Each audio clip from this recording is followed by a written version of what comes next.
Reka mbasuhuze mwese abadukurikiye, iyi ni Soko Media, njye turi kumwe ni Elisa Tuyishimire.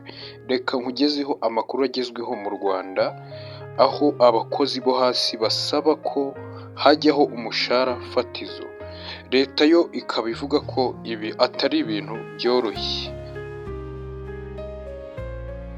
Itegeko ry'umurimo mu Rwanda ryo mu wa 2018 riteganya ko Leta biciye mu iteka rishyirwaho na Minisitiri w'Umurimo ishyiraho umushahara fatizo umukozi wese atagomba kujya munsi ahembwa.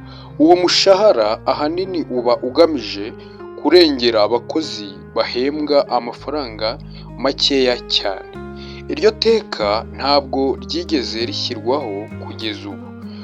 Kuri iki kibazo, umwaka ushize igihe nk'iki, Perezida Paul Kagame yasubije BBC ko atarazi neza ibyacyo, gusa ati icyo nagusezeranya ni ukubisuzuma, kureba uko biteye n'impamvu. Urugaga rw'amasendika y'abakozi mu Rwanda ruvuga ko iyo nta tegeko rishyiraho umushahara wa nyuma wo hasi umukoresha agomba guha umukozi, bituma umukoresha ahemba uko ashaka. Umushahara fatizo wa nyuma uzwi washyizweho n'itegeko mu Rwanda ni uwagiyeho mu 1974 wateganyaga guhemba umukozi amafaranga atari munsi y'ijana ku munsi. Reka turebe impamvu umushahara fatizo ari ngombwa. Kubera iki umushahara fatizo ari ngombwa? Musoni Jordi Michel, umunyamabanga mukuru wungirije w'urugaga rw'abikorera mu Rwanda, yabwiye BBC News Gahuzamiryango ko iyo Leta ishyizeho itegeko rigena umushahara fatizo, bituma nibura umukozi wese ukorera umushahara ahembwa amafaranga atuma abasha kubaho kandi akabaho neza. Umubare munini w'abakeneye akazi, cyane cyane urubyiruko, uha amahirwe abatanga akazi n'abashoramari bakeneye abakozi bo ku nzego zo hasi bashobora guhemba amafaranga make, kuko nta tegeko ririho rigena ayo badashobora kujya hasi nk'uko inzobere mu bukungu zibivuga. Musoni ati umuntu wese akavuga ngo aho kugira ngo mbure na duke, reka mpfe kwemera utwo bampaye. Kandi ku muntu uhembwa umushahara mutoya cyane, ibintu byose byankenerwa kubibona biba ari ikibazo. Ubushakashatsi bwo muri uyu mwaka bw'ikigo cy'u Rwanda cy'ibarushamibare buvuga ko ku bantu 5,000,000 n'abandi 300 ku isoko ry'umurimo mu Rwanda, 11% ari bo b'abashomeri. Kutagira umushahara fatizo bituma, urugero, niba ushobora gusanga umuyede hari agace mu Rwanda ahembwa ibihumbi 3 ku munsi, ahandi agahembwa 5, umuhinzi ku mubyizi hamwe agahembwa ibihumbi 2, ahandi agahembwa 3. Abakozi bo mu rwego rwo hasi babwiye BBC ingorane bahura nazo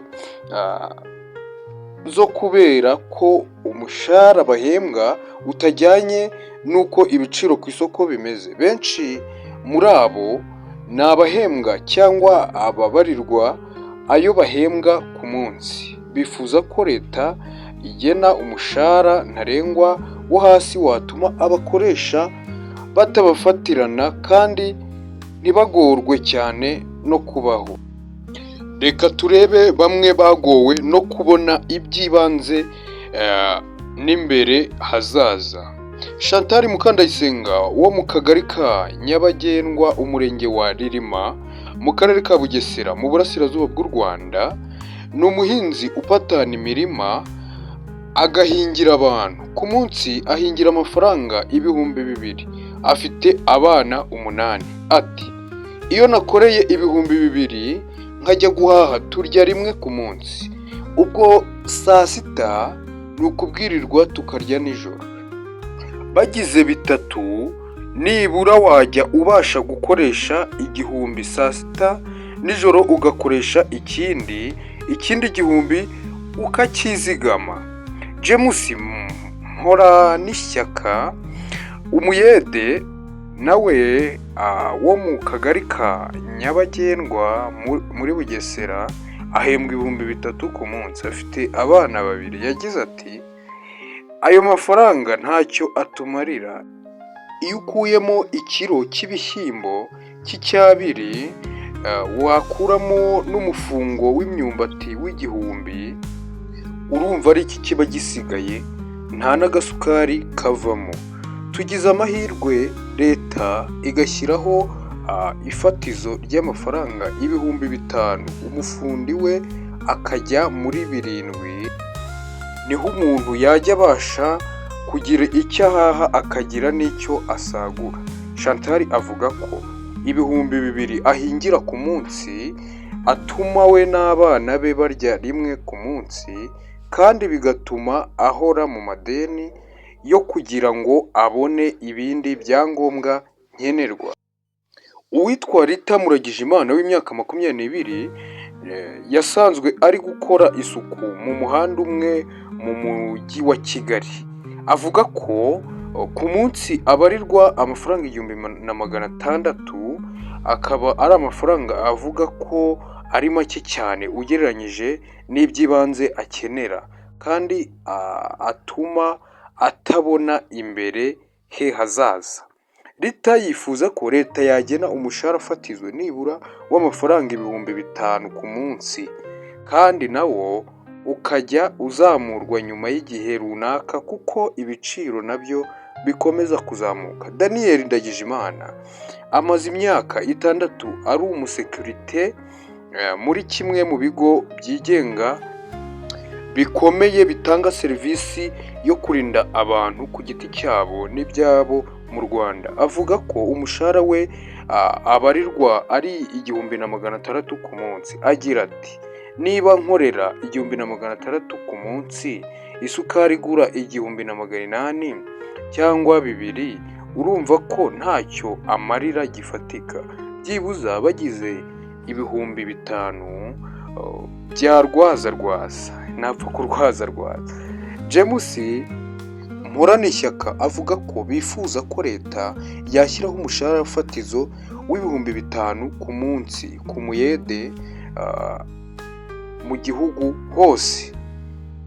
Xavier Muragijimana ukora mu ruganda abarirwa umushahara wa 2 ku munsi iyo bamugaburiye ku kazi, icyo gihe akanabarirwa 1000 ku munsi. Ni umusore w'ingimbi wavuye mu karere k'iwabo aza gukodesha inzu hafi y'uruganda akorera i Kigali. Yabwiye BBC News Gahuzamiryango ati ayo mafaranga nk'urubyiruko kumva ngo ukorera ibihumbi 2 ukeneye kwishyura inzu, ukeneye kurya no kwizigama, ayo mafaranga nta kigenda.